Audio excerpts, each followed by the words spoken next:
এক রাজ্যে ছিল খুব ভালো এক রাজা। তার মন্ত্রী হিসাবে ছিল ছোটবেলার বন্ধু।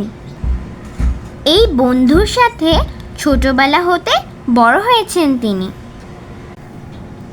তাই রাজা হওয়ার পর তাকেই মন্ত্রী হিসেবে নিয়োগ দিয়েছেন। রাজার একমাত্র পুত্র ডালিম কুমার এবং মন্ত্রীর একমাত্র পুত্র বিজয়। এই দুজনের মধ্যেও দারুণ বন্ধুত্ব। ছোটবেলায় প্রকৃত শিক্ষা নেওয়ার জন্য রাজা মন্ত্রী মিলে ওদের পাঠিয়ে দিয়েছেন এক মহান ঋষির কাছে। ঋষির কাছে গিয়ে মন দিয়ে শিক্ষা গ্রহণ করেছে দুই বন্ধু। ঋষি অস্ত্রবিদ্যা হতে শুরু করে সকল বিষয় শিক্ষা প্রদান করেন। তার শিষ্যরাও মন দিয়ে এসব বিদ্যা শিক্ষা অর্জন করে পরবর্তী জীবনে দেশ ও দেশের মঙ্গলের জন্য কাজ করতে থাকেন। ডালিম কুমার ও বিজয় শিক্ষা গ্রহণ করতে থাকে। গুরুর কাছে সফল শিক্ষা লাভের পর রাজা ও মন্ত্রী মিলে সিদ্ধান্ত নিলেন এই দুই পুত্রকে দেশ ভ্রমণে পাঠাবেন, যাতে গুরুর কাছে নেওয়া শিক্ষা বাস্তব জীবনে এরা প্রয়োগ করতে সক্ষম হয়। যথারীতি এক শুভদিন দেখে ডালিম কুমার ও মন্ত্রীপুত্র বিজয় জাহাজে চেপে রওনা হলো। যাত্রাপথে তাদের জাহাজ পড়ল ঝড়ের কবলে।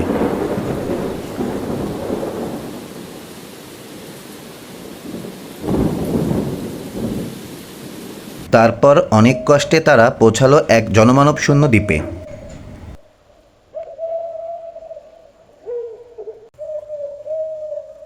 দ্বীপে পৌঁছে তারা অবাক হয়ে গেল।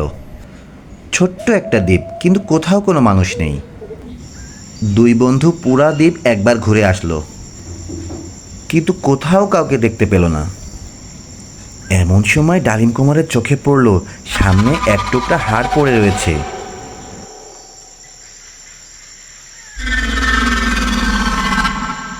সঙ্গে সঙ্গে দুই বন্ধুর মনে পড়ল গুরুর শেষ শিক্ষা প্রদানের বিষয়। মহান ঋষি শুধুমাত্র তাদের দুজনকে একটি বিশেষ শিক্ষা প্রদান করেছেন। যে কোনো হাড় হতে শুধুমাত্র মন্ত্রের জোরে পূর্ণ শরীর তৈরি করার পর তাতে প্রাণ সঞ্চার করা যায়। এখানে এই হাড়টি দেখার পর সেই বিদ্যার পরখ করতে চাইল। এই জনমানব শূন্য দ্বীপে এমন অপূর্বা সুন্দরী কন্যাকে দেখে অবাক হয়ে গেল দুই বন্ধু। এর রহস্য কি? আমি সমুদ্রের একটি দ্বীপরাজ্য রূপনগরের রাজকুমারী ইরাবতী। এক ডাইনি বুড়ির অভিশাপে আমার মৃত্যু ঘটে মাত্র 16 বছর বয়সে। তারপর আমার মৃতদেহ সেই ডাইনি বুড়ি এই দ্বীপে এনে রেখে দেয়। কালের পরিক্রমায় আমার সেই দেহ কঙ্কালে পরিণত হয়। তার একটি মাত্র হাড় অবশিষ্ট ছিল। তা থেকেই তোমরা হয়তো আমাকে বাঁচিয়েছো। ঠিক আছে, তাহলে এখনই চলো তোমার দেশে যাই। সেখানে গিয়ে তোমার বাবার হাতে তোমাকে তুলে দিব।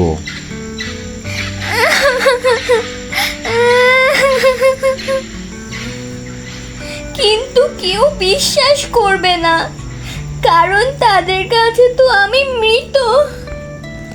আমাকে এই অবস্থায় দেখলে সকলে ভাববে আমি বুঝি ডাইনির ছদ্মবেশে ফিরে এসেছি পিতার রাজ্যে।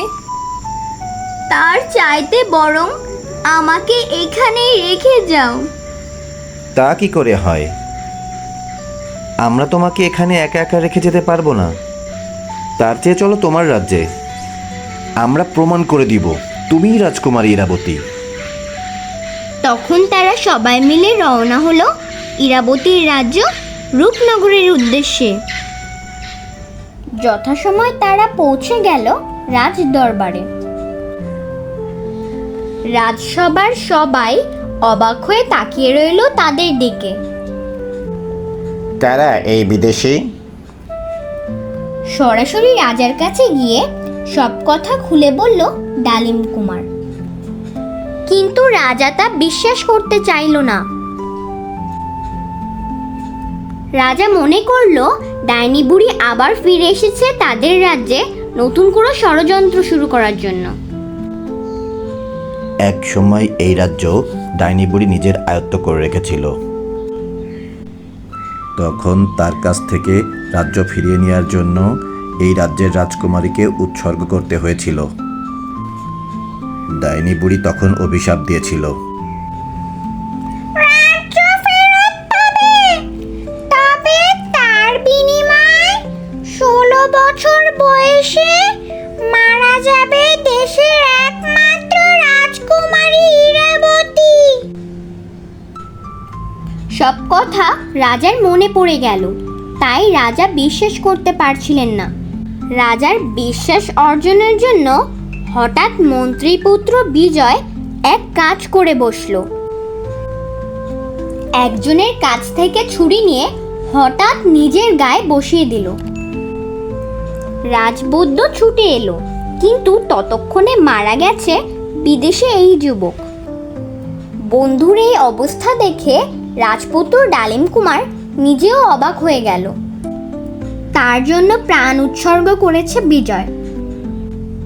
মুহূর্তেই নিজের কর্তব্য স্থির করে মন্ত্রযোগে বিজয়ের শরীরে পুনরায় প্রাণ সঞ্চার করল ডালিম কুমার।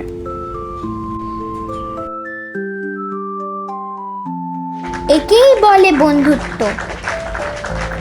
সকলেই বুঝল এই যুবকরা প্রকৃত শিক্ষা লাভ করেছে তার গুরুর কাছ থেকে। এরপর রাজা ডালিম কুমারের সাথে বিবাহ দিলেন রাজকুমারী ইরাবতীর। এরপর দুই রাজ্য এক হয়ে সকলে মহাসুখে একসাথে বসবাস করতে লাগলো। গল্পটি ভালো লাগলে আমার চ্যানেলটি সাবস্ক্রাইব করুন। ধন্যবাদ।